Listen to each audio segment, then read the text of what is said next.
you're here at a historic moment. I think this is the first time in American history that two Georgians running for president have been back-to-back talking to an audience. I was just comparing notes with Herman off stage.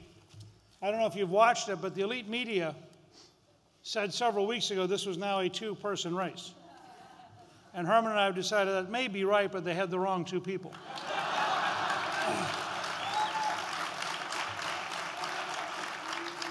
And it is kind of interesting that the two guys who have gotten the most money have lost the most votes, and the two guys who had the most ideas have gained the most votes. And that might, I don't want to be too optimistic, but that might convince the elite media that maybe there is more to politics than fundraising and consultants, and maybe having a heart and a brain actually matters a lot. Now, I think we are in a period of enormous challenge. I think that part of that challenge is Barack Obama, but frankly, I think it's much deeper. We have bureaucracies out of control. We have judges who don't understand the Constitution. We have teachers who don't believe in American history. We have an academic class that is in many ways alienated from the American people, and an elite media which frankly I think has no understanding of the origins of the United States and the nature of American civilization. So we have a lot of work to do. Recently, I released, and you can see it at newt.org, a contract, 21st century contract with America. And it outlines the scale of change. It outlines both a legislative program and it outlines a first day program of very specific executive orders. Now, let me give an example.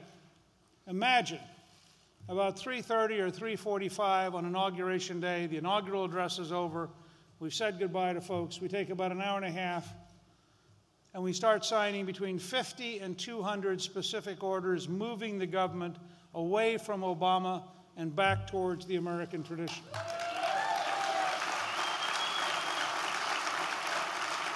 Now, you can go to newt.org and you'll see a section, this is open for you. We will release all the executive orders by October the 1st next year, so they'll all be part of the closing month of the campaign, and if the president says he's for one of them, we'll print it out, he can sign it.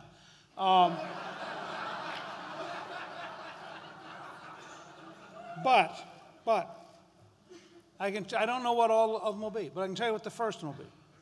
Around 3:45 or 4 o'clock on the afternoon of the inauguration, about the time that President Obama gets to Andrews Air Force Base to get on Air Force One to go back to Chicago,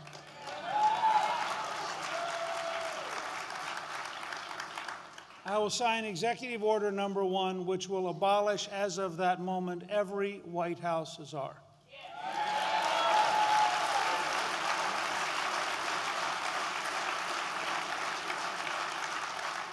Now, I wanted to come today to talk about a historic crisis that only indirectly relates to the president. You know, Abraham Lincoln said, if you debate somebody who does not agree that 2 + 2 = 4, you probably can't win the argument because facts make no difference.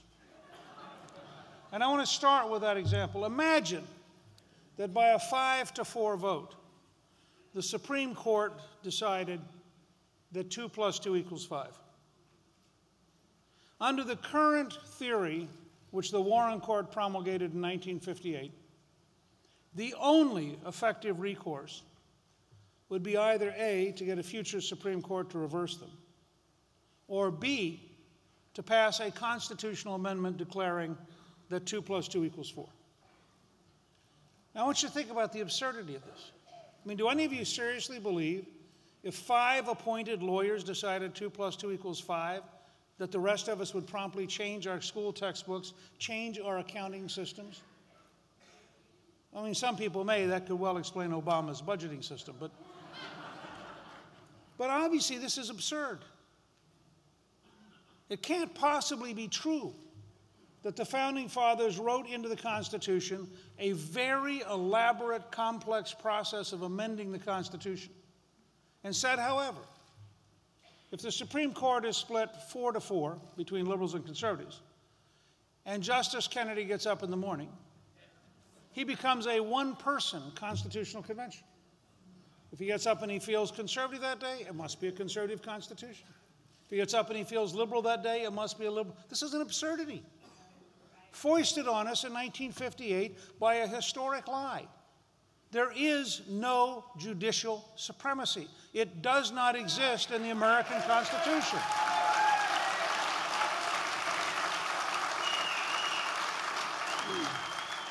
Let me be clear. Judicial supremacy is factually wrong, it is morally wrong, and it is an affront to the American system of self-government.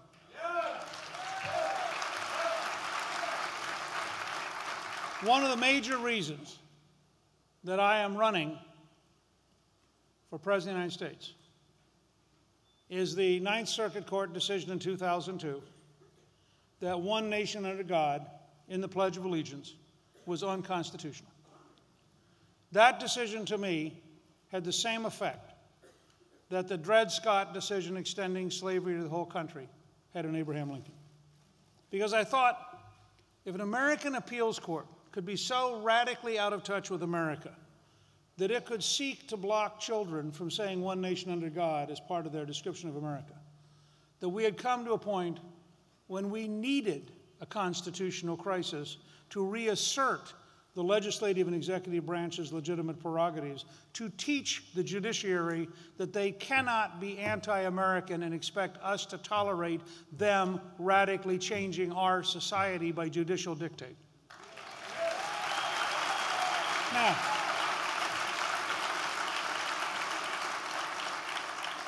what I'm saying to you is in the best tradition of the American Revolution. Read the Declaration of Independence. A very large number of its specific charges against Great Britain involve dictatorial judges. The fact is, the Founding Fathers deeply distrusted judges and thought that the lawyer class was dangerous and that you could not give them unbridled power or they would undermine and destroy free society. Now, this is not some marginal position. Thomas Jefferson, asked about judicial supremacy, said, that is an absurdity. That would be an oligarchy. And so I think we are faced at one of the great crossroads of American life. And it's doubly dangerous because, you see, if judges think that they are unchallengeable, they are inevitably corrupted. Corrupted in a moral sense. I don't mean taking money, but I mean in a sense of arrogance, in a sense of imposing on the rest of us. Whether it's one judge in California deciding he knows more than 8 million Californians about the definition of marriage.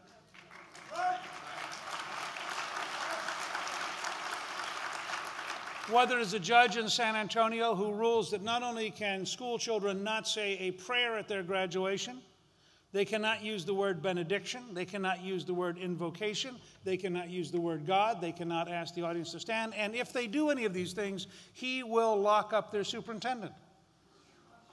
Now, the idea of an American judge becoming a dictator of words is so alien to our traditions and such a violation of our Constitution, as I will explain in a moment, that that particular judge should be removed from office summarily.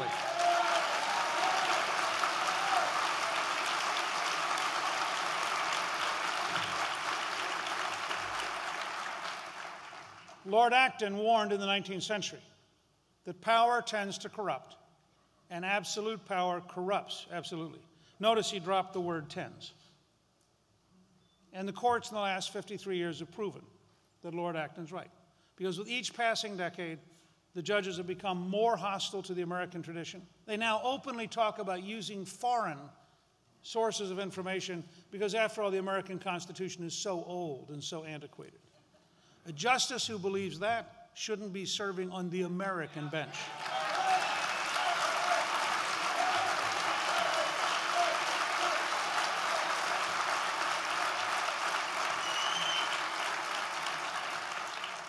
We have a very lengthy paper, the work of years of effort by a number of us, edited by Vince Haley, which we have published this afternoon at newt.org, which outlines step by step how fundamentally, profoundly, ignorantly, anti-American the current judicial model is that is taught in virtually every law school in this country.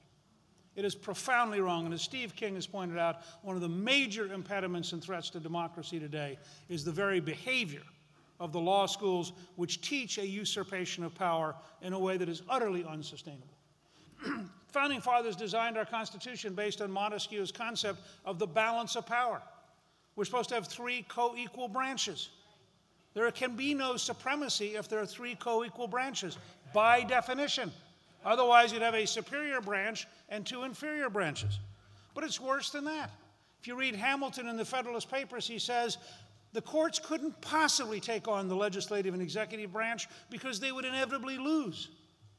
And what did he mean by that? This is, I think, one of the most important things we will explore over the next year. And because this is a more complicated topic than a 30-second answer during a game show version of a presidential debate,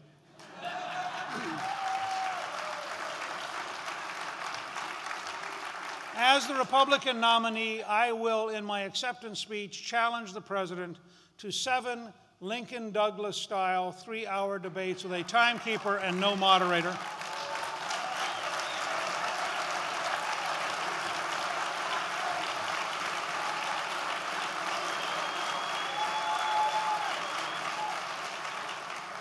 One of those debates should be on the Declaration of Independence, the Constitution, the Federalist Papers, and the nature of the American judiciary.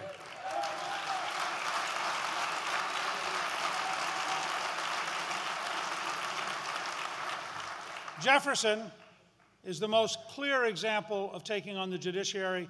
In the Judicial Reform Act of 1802, the Jeffersonians eliminated 18 out of 35 federal judges. Didn't impeach them, just abolished their offices, told them to go home.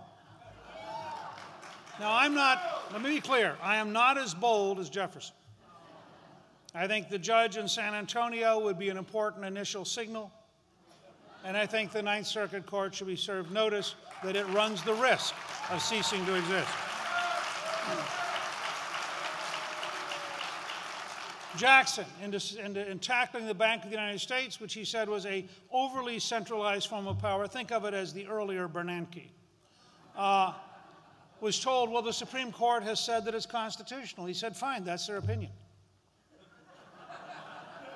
He said, I have a different opinion. I'm the president, they're a court. They get their opinion in court. I get my opinion in the White House. Lincoln spends a large section of his first inaugural address explaining why the Dred Scott decision may be the law of the case, but cannot be the law of the land, and Lincoln refuses to enforce the Dred Scott decision while he's president, period. So people who come in and say, oh, as Nancy Pelosi once said, if the court speaks, it's as though God has spoken. Now, to be fair, having somebody from her branch of the party recognize God is an important step in the right direction.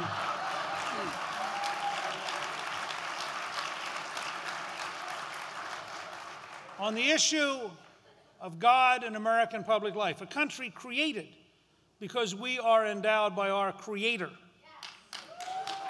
The courts have been historically wrong, at least since the late 1940s, and have gotten worse and worse, more and more anti-religious, more and more secular, and more hostile. And the question of national security, in the last few years, the courts, I think, have become virtually out of touch with reality. The idea that the courts are now going to take on responsibility for defending the United States is a clear and fundamental violation of the Constitution and a fundamental violation of the executive branch's power, and the Congress should pass a law repudiating every interference of the courts in national security issues and returning them to the Congress and the President where they rightly belong.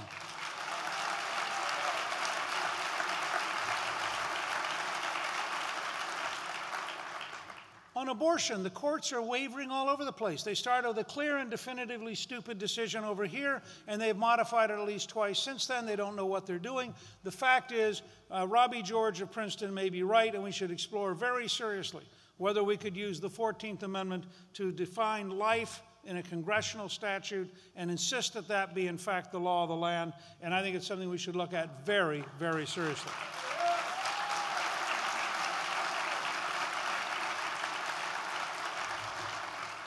On marriage, it should be quite clear on issues like the Defense of Marriage Act that we should simply say it can't be appealed. And just simply, it's very clear in the Constitution. The Congress can decide what can be appealed. The Congress can exclude the things from going to the court. In the Judicial Reform Act of 1802, they refused to let the Supreme Court hear about it for 14 months until they'd finished wiping out all the judges. They said, we want to establish a fact on the ground before you get to hear it. So this is clearly written in the Constitution. Now, I mentioned Jefferson, but there are other steps you could take that are far short of wiping out half the judges. One, you can hold hearings. I think for the Congress to bring in Judge Berry from San Antonio and say to him, explain to us your rationale. By what right would you dictate speech to the American people? How can you possibly take your court order and the First Amendment and tell us that this is about free speech? Just judges who knew that when they were radically wrong, they'd be hauled in front of Congress would immediately have a sobering effect about how much power they have. Second,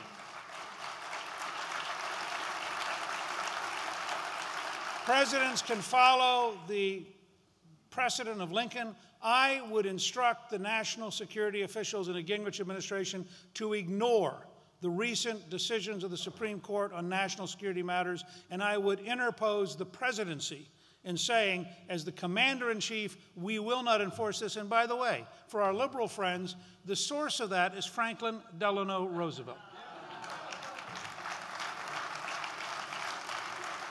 In 1942, a group of German saboteurs were landed in Florida and Long Island. They were all picked up within 2 weeks.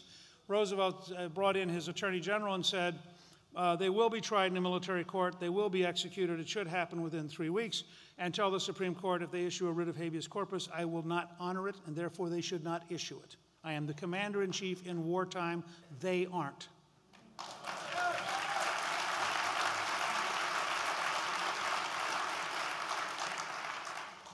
Congress has the power to limit the appeals that I mentioned earlier. Congress can cut budgets. Congress can say, all right, in the future, the Ninth Circuit can meet, but it will have no clerks. By the way, we aren't going to pay the electric bill for 2 years. And since you seem to be rendering justice in the dark, you don't seem to need your law library either.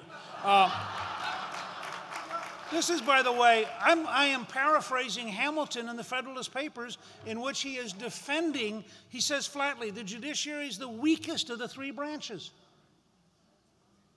I mean, this modern model is just totally opposite the American tradition.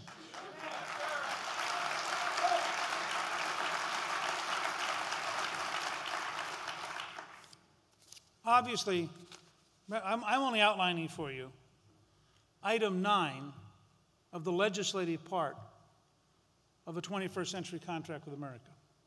And yet you can tell just from this, I mean, the struggle we're going to have with the lawyer class over shrinking their power and their dreams of being the people who dictate to America how we should behave. Just in that one zone, imagine how big this conflict will be. And yet you have other zones. How do we create jobs? How do we get the National Labor Relations Board under control so it's not attacking Boeing and other job creators? How do we replace the Environmental Protection Agency with an environmental solutions agency that has common sense, cooperation, takes into account the economy? I mean, step after step of things that really matter. How do we control the border by January 1 of 2014? Which you can do, by the way. You pass a law very early in 2013 that says we are suspending any regulation or law which would inhibit us from the National Security Act of securing our border. No environmental impact statement, no confusion.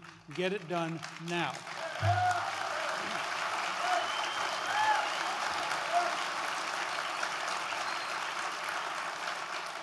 Each of these steps will be met with substantial resistance by the reactionary forces who had dreams of creating a radically different America.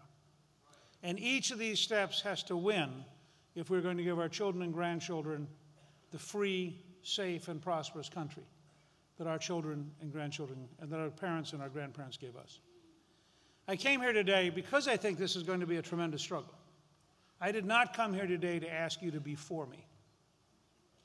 Because if you're for me, you're going to vote and go home and say, I sure hope Newt does it. and I can't. No one person can do this. Under our Constitution, the President can lead the American people in educating the Congress, in changing things. If we shrink the power of Washington by applying the 10th Amendment, we have to grow citizens back home to fill the vacuum.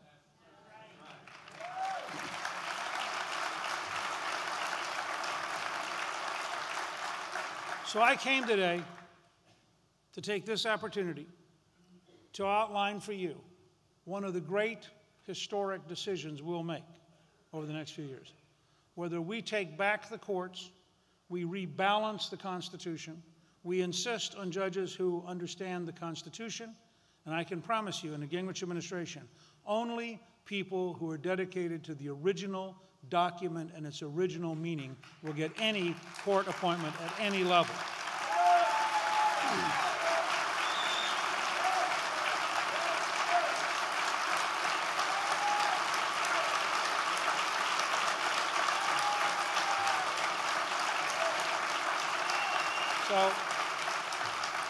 So let me just close and say to all of you,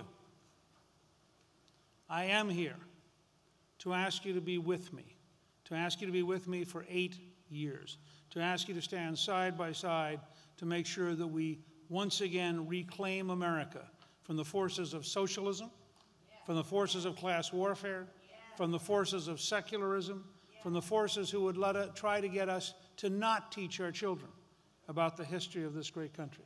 If you will be with me, together, we will decisively defeat Barack Obama, we will defeat the Democrats in the Senate, and over the next few years, we will decisively reclaim America as the land of the free and the home of the brave. Thank you, good luck, and God bless you.